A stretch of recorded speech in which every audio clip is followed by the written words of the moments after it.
Cool. Well, let's go ahead and get rolling.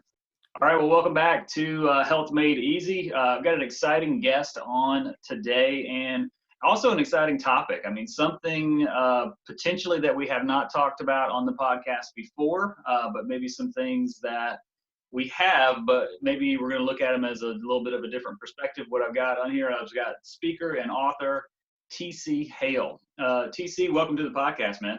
Man, Jason, thanks for having me. I can't wait to hear what I have to say. I can't wait to hear what you have to say too. It's going to be a good time. I know that. So I know that, like I said, you're a speaker, you're an author, you're a podcaster, and I'm sure that some of the people listening know who you are, but quite possibly quite a few, maybe they don't. So if you could tell us a little bit about yourself, your background, how you got to where you are now. And I know that you either go by TC or Tony. And I think there's a funny story behind that. Yeah, and well, basically, like most natural health experts, I started my career touring professionally as a stand-up comic. That's kind of how I got going. And what happened is I was touring and I lost my voice, and it just didn't come back. And after 23 doctors couldn't help me figure it out, and every medication was making me worse, I finally just told them all, I'm done with you guys, and I'm going to figure this out myself. And I just turned into this psycho researcher. I was just traveling the country, going to every webinar or workshop that I could find on nutrition or natural health, and just trying to find some answers.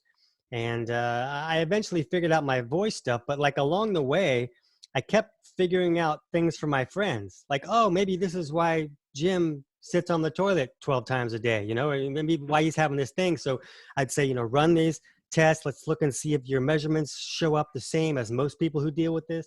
And they would, and then we'd be able to turn some things around. And so friends just started telling friends about what I was doing. And it wasn't until this guy emailed me and he's like, look, I'll pay you $500 if you can help me fix my insomnia. And I had helped his friend fix his insomnia.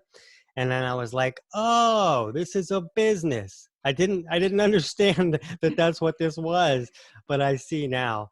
And I get it, because when I was dealing with my vocal issues, it took me 8 years to get my voice back. And if somebody would have said, I can fix it for $10,000, I would have saved myself $90,000 in medical expenses, and all that kind of stuff. So I understand somebody wanting to fix something. And I was working in LA at the time, and I ended up working with all these like celebrity clients before I even got my voice back. So they would come by my place, and I would hold up these index cards that I had laminated with questions on them for them to read, and they would tell me about the symptoms they were dealing with, and then I would just help them through email and stuff. And so I was helping people before I even got my voice back. And it just kind of, the word started to spread, and that's kind of how it started. And my name is Tony Hale, but when I started writing books, I had to go by TC Hale. So that's my author name, because if you Google Tony Hale, you find like 700,000 pictures of Buster Bluth from Arrested Development. The actor Tony Hale. Yeah. So that's all people say. So I was like, okay, I got to use a different name. And the first time I met him, I actually walked up to him in a Whole Foods. I didn't say a word. I just handed him my driver's license. And he looked at it and he's like, oh, no way. That's awesome, man. That's awesome. Yeah, I know. I'm a product of the 1970s. Where Right. every Caucasian male and female was either Jason or Jennifer, and just so happens my sister's name is Jennifer. Oh, that's hilarious. When we started having kids, we're like, hey, we got to get one of those name books back when you had that kind of thing going on. And the first book we looked at was Beyond Jennifer and Jason, and I'm just like, you got to be kidding me. We got like the most common name, in the world. So when we started having kids, it was just like, okay, we've got to give them something a little bit different so they don't get confused with like 137 other people, in the same county, Right. type of a thing. So yeah, so that's pretty cool, man. I like that. I like that a lot. Yeah, you definitely don't want to be confused with the wrong person, because that could have went sideways. You're lucky he was like a fairly famous actor on a TV show. It could have been something a little bit more interesting. Right. That's for sure. So. So yeah, I like the story, man. And it's interesting. Like you're right. Most all health experts, the people who are really making things happen, not like a disease expert or some sort of infectious expert or something, but people who really transform people's health, you know, and like give them their life back, they typically have a story. You know, they have some sort of thing that really train wrecked them, and nobody could help them. So it makes sense that you have that, you know, happening. And I know that a couple of the things that are really super important to you, and you talk about bio-individuality, which I know you and I know what that is.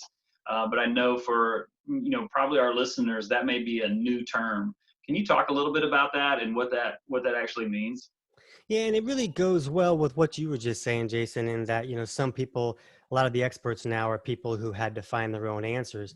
And that's kind of what it's all about. And I really like people to, above all, understand that just because you have some health issue, or maybe a doctor says that, you know, that's just kind of how it is. Sorry about your luck. That's just kind of the cards you were dealt. That Yeah, that's not always the reality. And if you're willing to dig a little bit and find your own answers, that you can very often turn things around. And a lot of people that end up digging a lot, they find all this other information out, kind of like I did. And it gets so exciting that you just want to share it. You know, I didn't know that I was going to be writing books teaching people how to lose weight and sleep and poop like a champion. You know, I didn't know that's where I was going to be. I was a comic. I didn't see myself going that way. But when you start to learn things, you want other people to know that stuff too.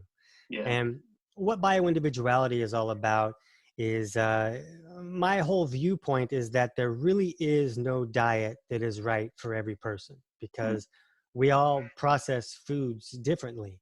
And so one person that, you know, lost a lot of weight on a specific diet, their friend will be like, oh, great, I'm going to do that diet. And they gain 20 pounds. right. And then that person feels like, no, well, I'm broken. You know, maybe I'm just stuck this way and this is just how it is. You know, my mom was overweight and I'm overweight and that's just how it is. And that's not always the case. A lot of times that if a person can look at their own physiology and get a picture of how their body is operating, then they can either adapt a diet that will work with their body, or they can correct malfunctions to a point to where a wider variety of foods will work correctly for them. Does that kind of make sense? Oh yeah, that makes total sense. Yeah, you know, it's interesting, and I think you know, a good add-on or a point to that is that, you know, that which worked, you know, 5 years ago and 10 years ago for you may not work now. You know, it's like Right. you're sort of always evolving, always adapting. You know, I'm 46 years old, so my digestive tract, you know, doesn't work. Well, it may work better than it did when I was 23 and throwing garbage down it. Right. You know, for sure. Right. So you wrote a book. It was called "Kick Fat in the Nuts," Right. Kick your or fat in the nuts. kick your fat in the nuts." Yeah. So I'm curious now, because we're kind of, you know, we're talking about weight loss. I'm going to assume it had a little something to do with that. It was a little bit, And yeah. yeah, can you expand on what you mean by "kick your fat in the nuts"? Yeah, and it's always funny because people are like, "Oh, well, I do. I try to eat a lot of nuts," and I'm like, "Yeah, I don't think I mentioned nuts in the whole book. It was just a funny title, and so that's kind of what it was." Uh, but what was going on is you know, when I lost my voice, I couldn't be a trainer. So I couldn't be a comic. So my option was like to be a mime. I didn't want to be a mime. Mimes were pretty annoying, and so I was also working a little bit as a personal trainer.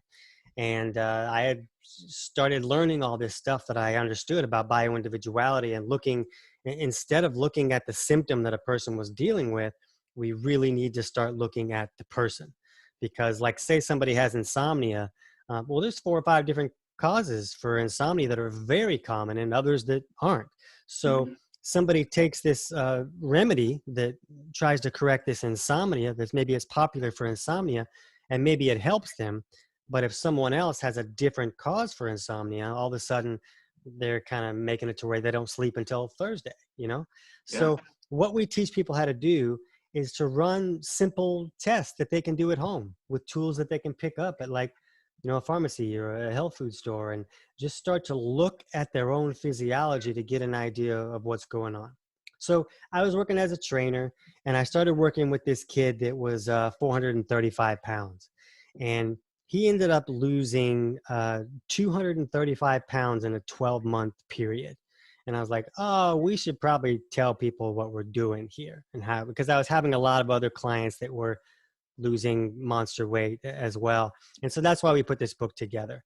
And it really teaches people to kind of look at, because some people process carbs better than fats, and some people process fats better than carbs, and others can't even break down protein or process fats at all. So, low carb diets are very popular right now, and they should be, because when we can bring down insulin levels, that allows the body to access stored fat and burn it for fuel. So that's a great thing. So the whole world says, okay, go low carb and stop eating all your carbs. And what happens is, if somebody can't break down protein correctly because their digestion is not working correctly, and maybe they can't emulsify or break down their fats so that the body can use those, well, the only fuel they can do anything with is carbs. Carbs are really easy to digest. They're practically like a Pop-Tart's digested before you even take it out of the package. It's just all these chemicals, and you put it in and it's like, hey, here's sugar. There's some fuel. And so the body's like, okay, I can use this as fuel. That steak that you ate last night, that's still sitting in your stomach and rotting and fermenting like a rock, and will probably be there until tonight. But I can use this Pop-Tart. And so these people go on a low carb diet, and now they're just eating like proteins and fats, and they can't function as a human being. And they get these unbelievable cravings. And then they feel like, oh, well, I don't have any willpower, is what they think. Or maybe I'm just a chocoholic, like that's like some kind of personality trait or something.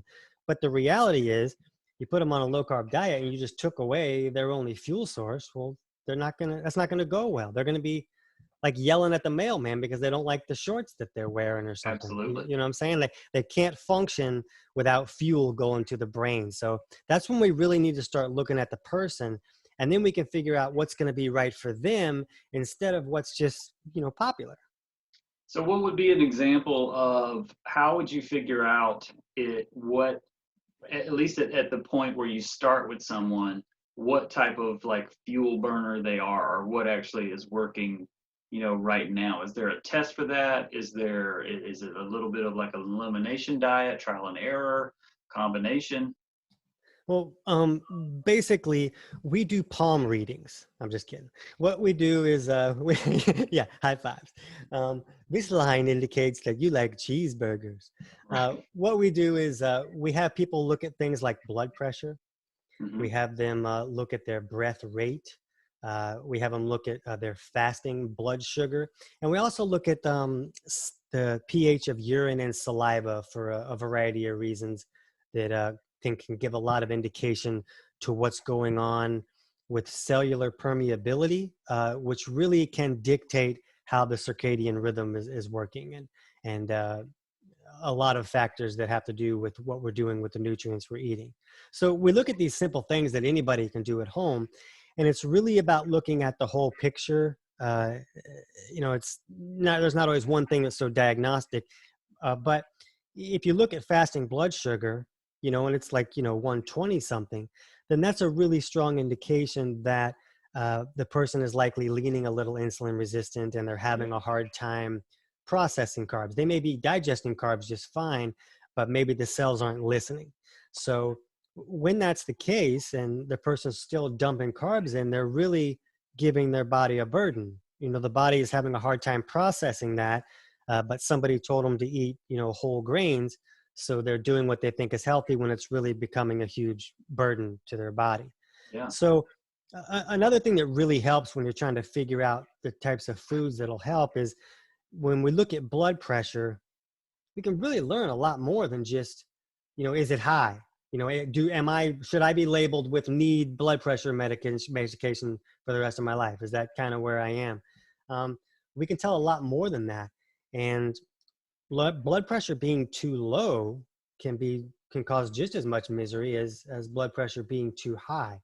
And so if blood pressure is low, like say that systolic number, which is the top number, if you're looking at an automatic blood pressure cuff, if that's below 112, then that can be an indication that there really isn't enough mineral in the system. So the blood's a little thin, and and the blood pressure to pump that through is lower than normal. So when there's not enough mineral in the system, then it can cause trouble for like signals to travel from the body to the brain and from the brain back to the body. And a person can be, depressed or have mental and emotional issues or dizzy spells or fatigue.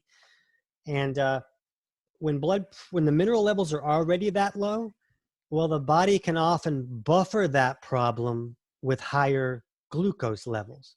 So if the glucose is high enough, it can buffer those low minerals and everything will still work.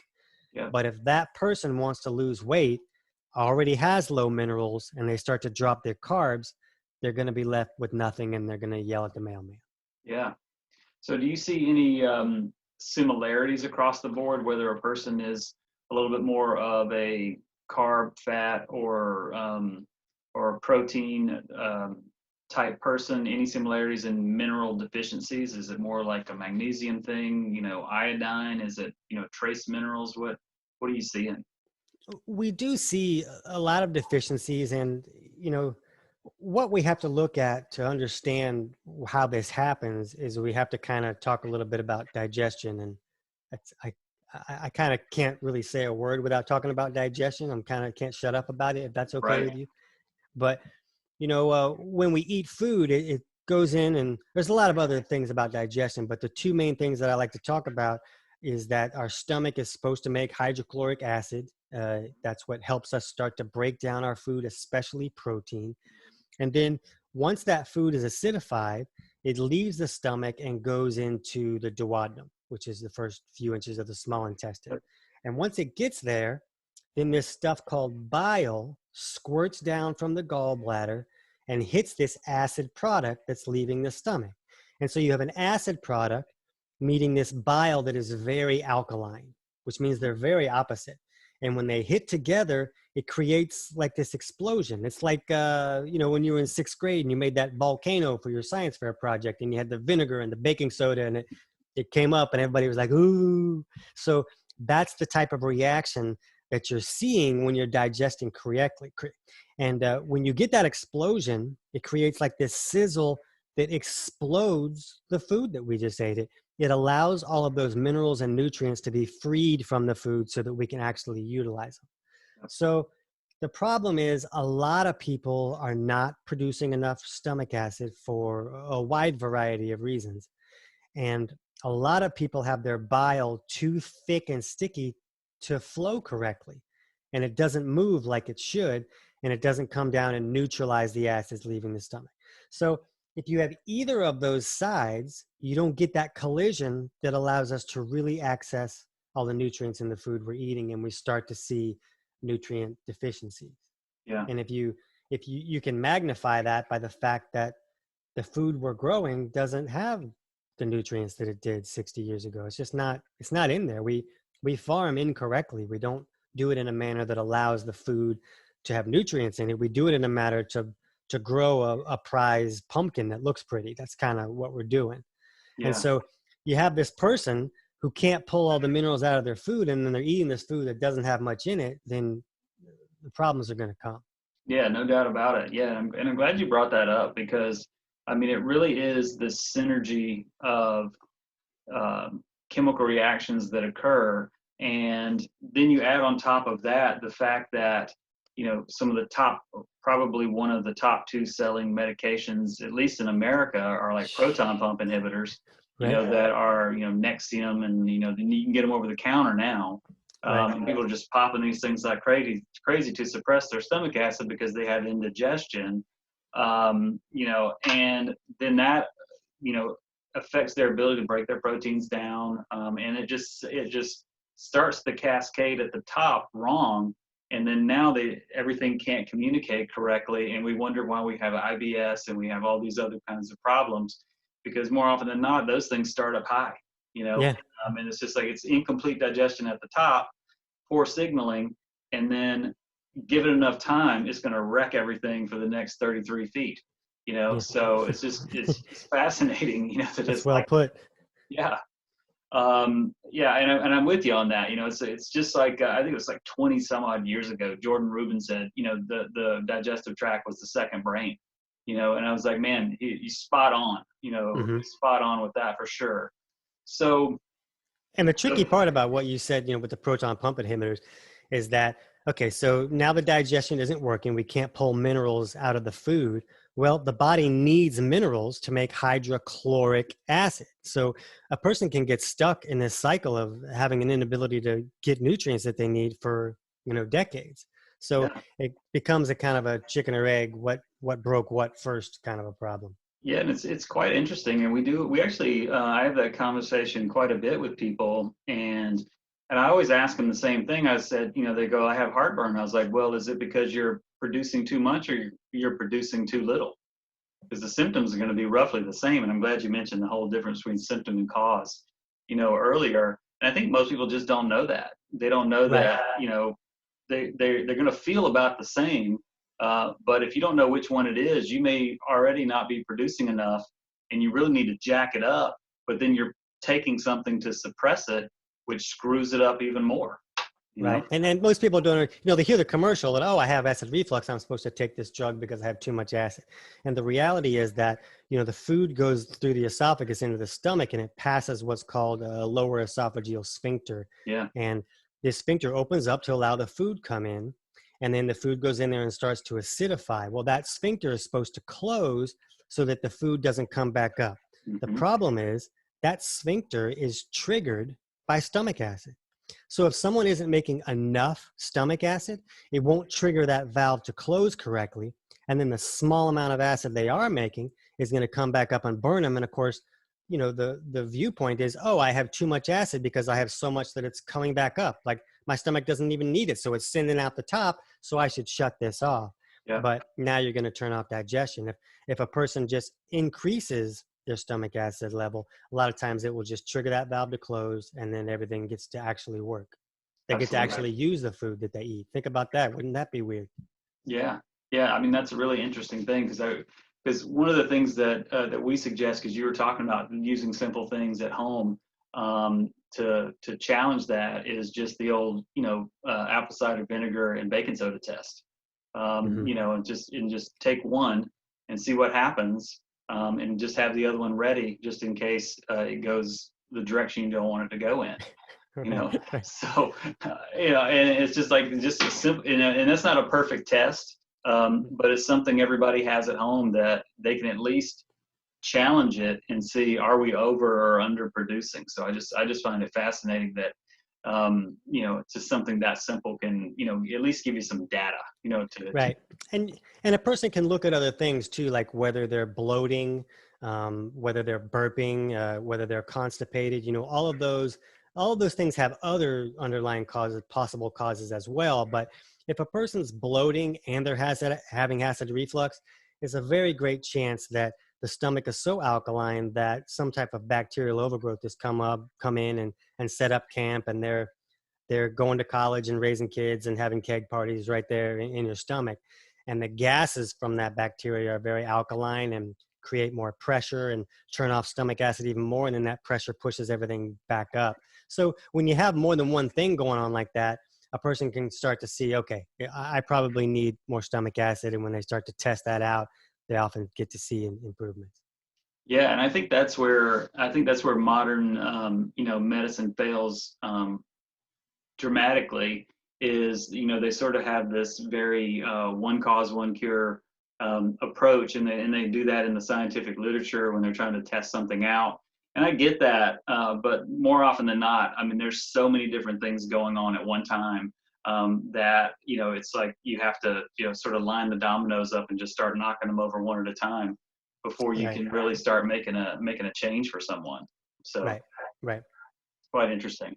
So let's talk about fat loss, Right. because people are fascinated with weight loss. The weight loss, it's probably $1 trillion industry, for weight loss. But when we boil this whole thing down, like people want to have like abs, shoulder definition, and they want to look lean and look like a Right. healthy person. So if we get digestion fixed and we've got that straightened out, like what are the next steps like in the fat loss journey, for that person? One of the biggest things that I really like to see people do is to figure out how to work with their body instead of against it. Because a Hmm. lot of people, they just get hammered with this calorie in, calorie out story.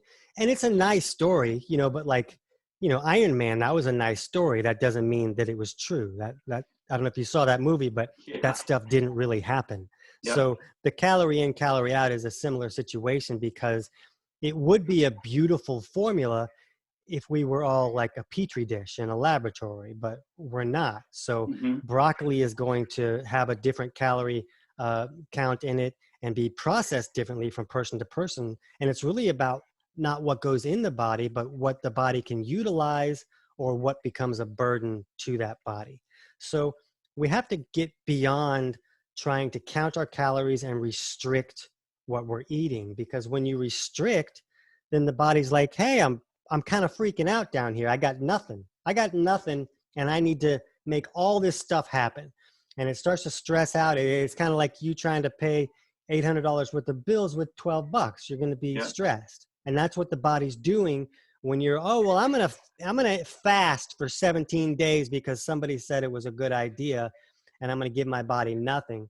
Well, your body isn't going to be okay with that. It's not going to be like, oh, okay, well, since we're not eating, I guess I have no choice but to just, make a 6-pack. I'm going to go ahead and make you a 6-pack.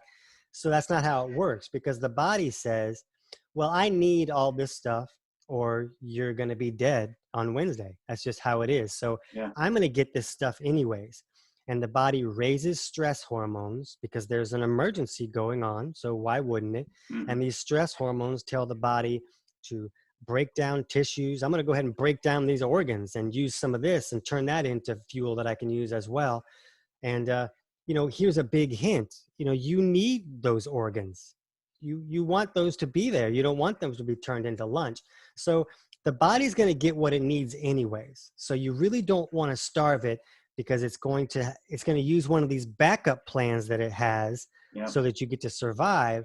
But the backup plans end up causing problems down the road, and you don't want those problems. Yeah. So instead, we just have to learn to make the body happy and give the body what it really needs. And then the body will say, oh, look at this. I have the nutrients I need to function.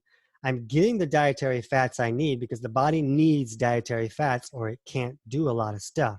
Yep. So the body says, I'm getting the fats that I need.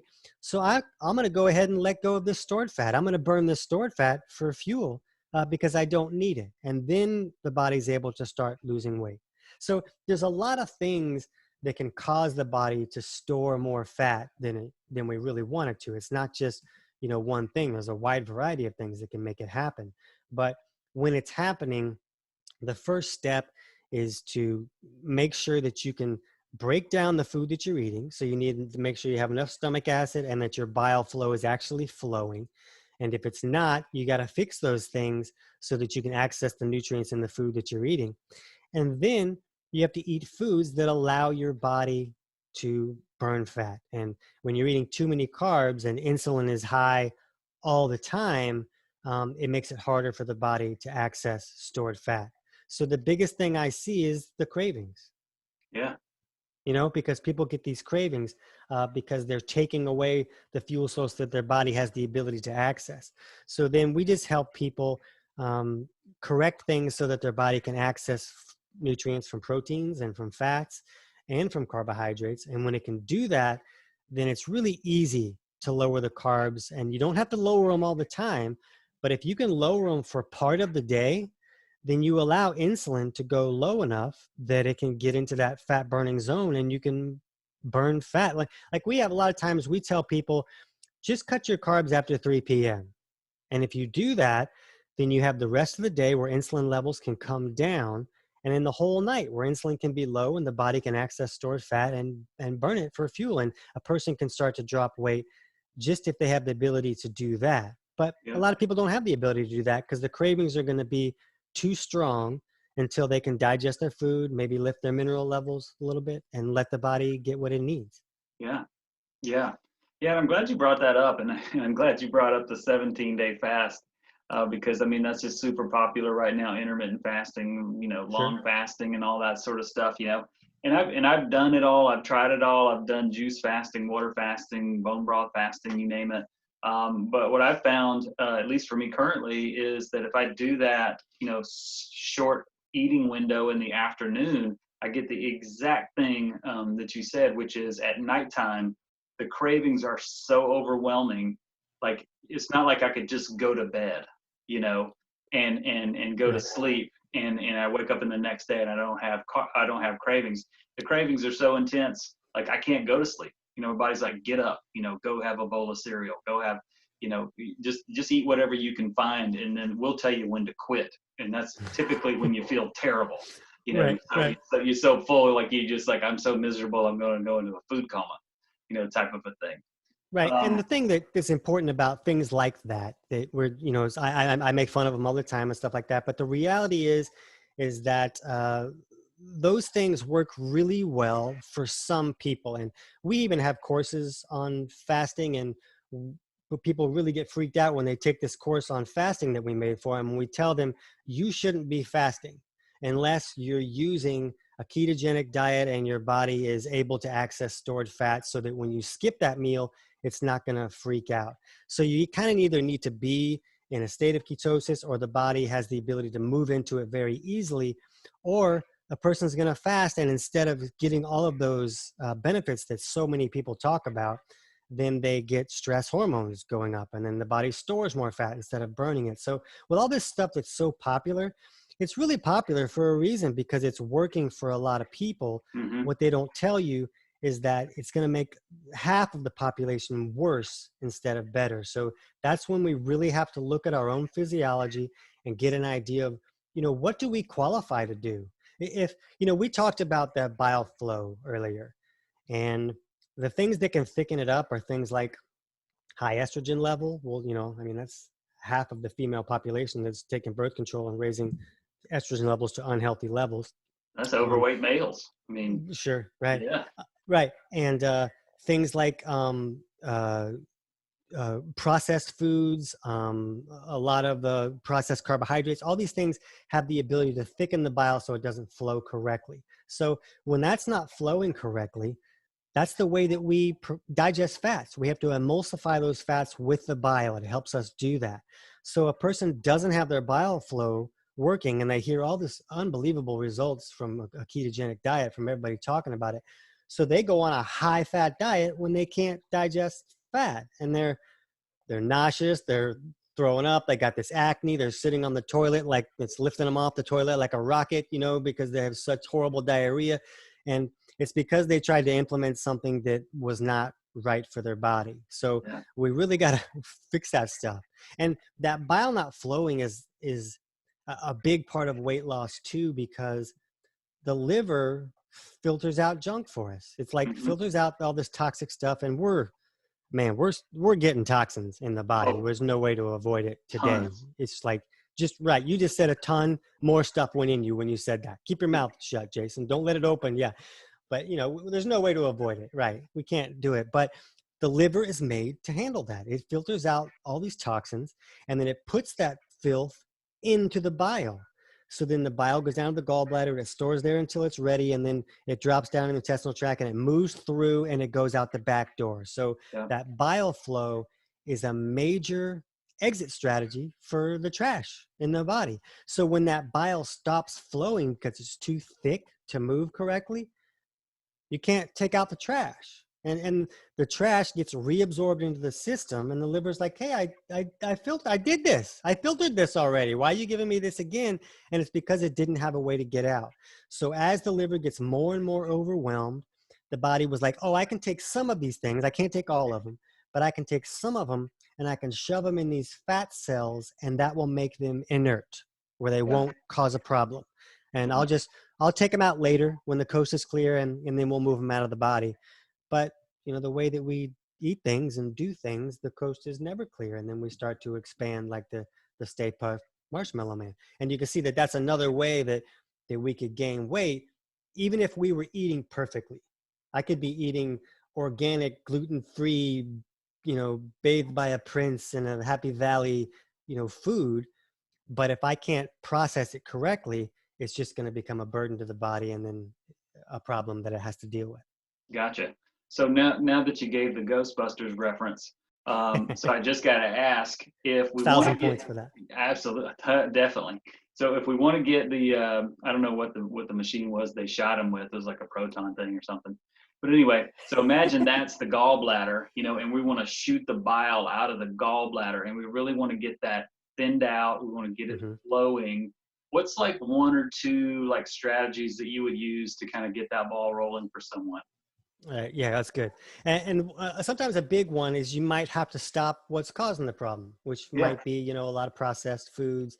Maybe if you have, some high stress hormones that are going on because of stress the body's dealing with or something, you might have to take some steps to improve that. But we also use a product from empirical labs called Beet Flow, and it's yeah, basically made of beet green juice concentrate. Now, it's not beetroot. I don't want you to think you should just eat beetroots or beets, and that beetroot doesn't do the same thing. It's the concentrated beet green juice that really helps to thin the bile, and that seems to be the most effective thing that we see. And another good one is either coffee enemas or coffee suppositories, because they have the ability to kind of dilate that biliary pathway from the other angle. So it kind of opens it up a little bit. And so sometimes opening it up will help it flow better. And sometimes a person really needs to get it to thin out. And yeah, so it kind of, some people have had this backed up for decades, and it takes a lot of effort to get it moving. Um, but we talk about how to look at how to get an idea of whether that's working for you. It's probably more complicated than we can talk about today. But yeah, if your listeners, in my book, Kick Your Fat in the Nuts, we really talk about how to figure all this out. Chapter 3 goes through all that digestion stuff. yeah. And you guys could get it free by going to kickitnaturally.com/book. And they can all download that Download for it. free. And that'll help you figure that stuff out for yourself. Cool, cool. And they can also buy the hard copy on Amazon. Yes. Yeah. Sweet. Because that, yeah, my wife type person is one of those uh, Kindle snobs where like she can't read a book unless it has pages she can turn. And so I know there's people like that just have to have a book. Yeah, I'm with you. I'm with you. Yeah, I like the book, but at the same time, Audible has like ruined my reading. You know what That's I my mean? Like, jam. Audible is all, yeah. man, time and a half at least, and I'll get through a ton of stuff.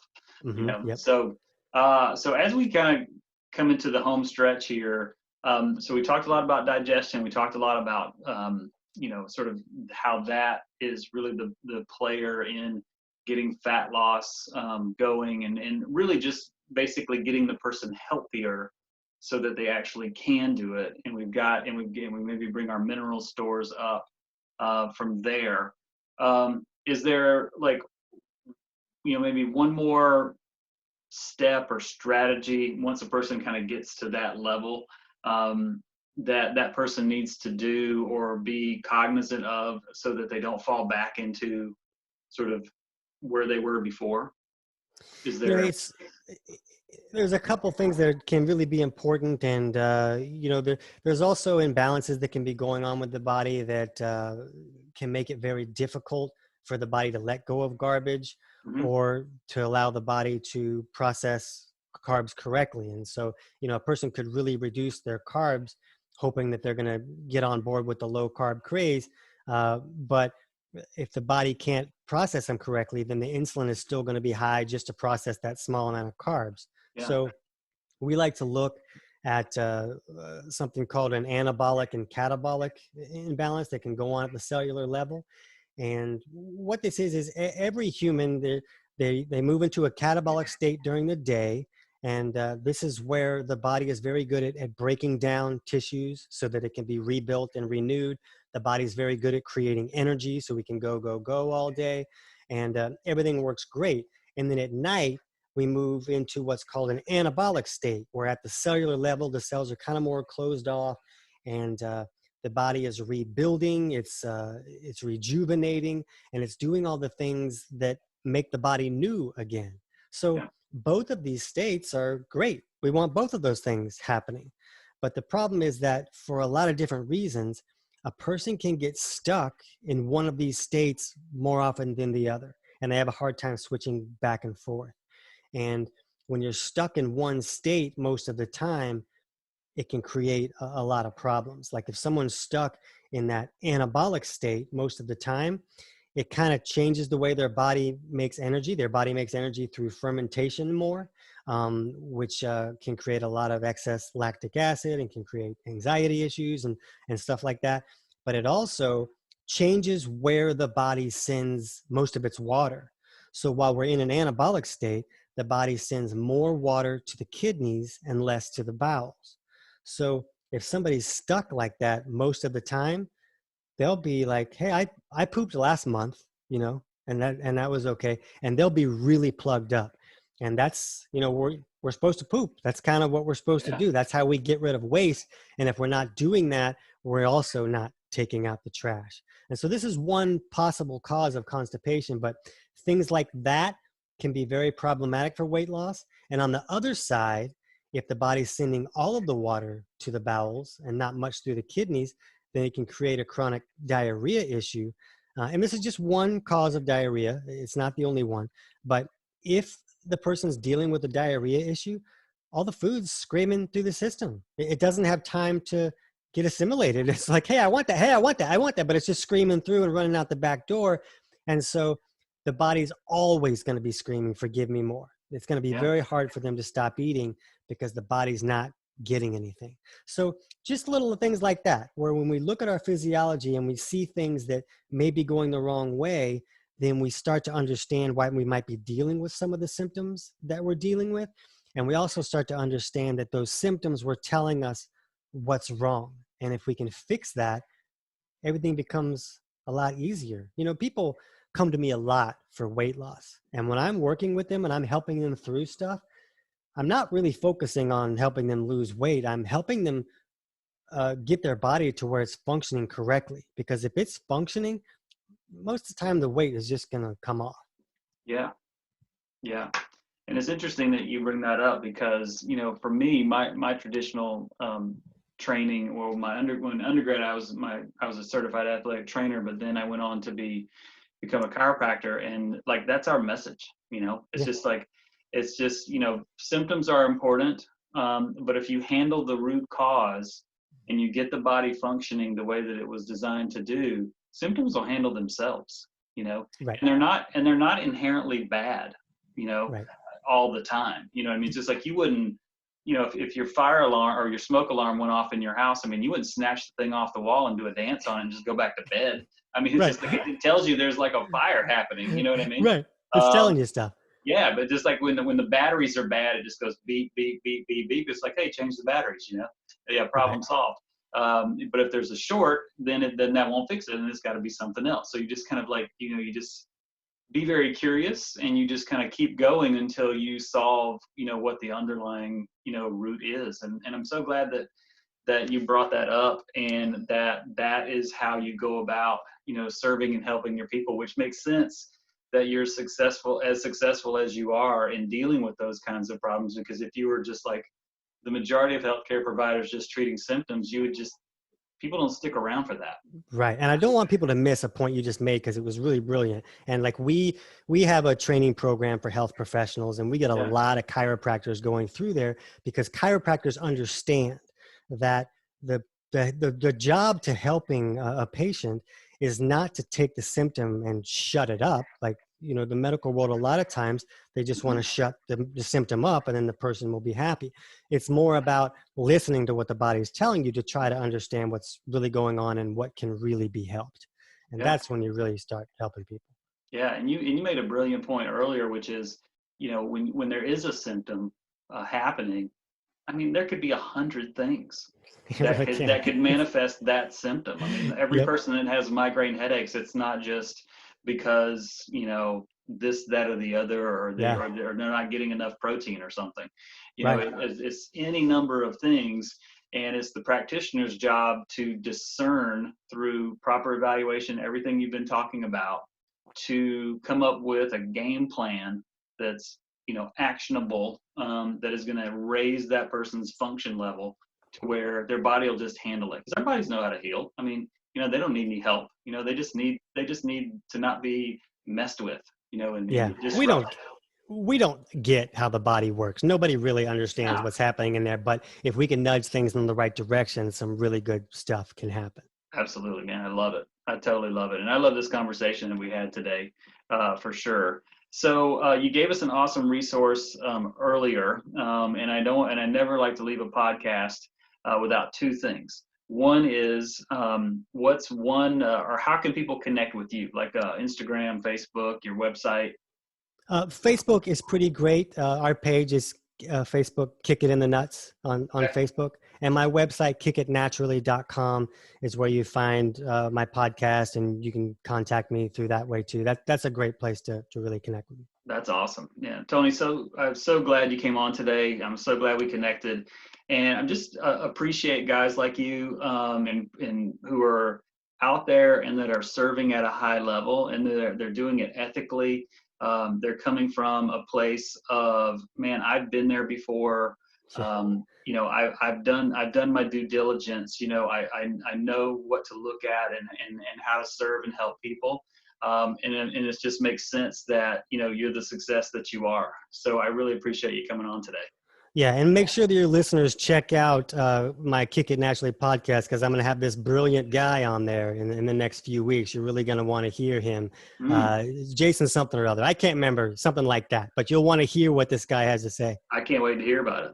That'll be good. Awesome. Tony, thanks for coming on today, man. Hey, thanks for having me. Yeah, you bet. We'll talk soon.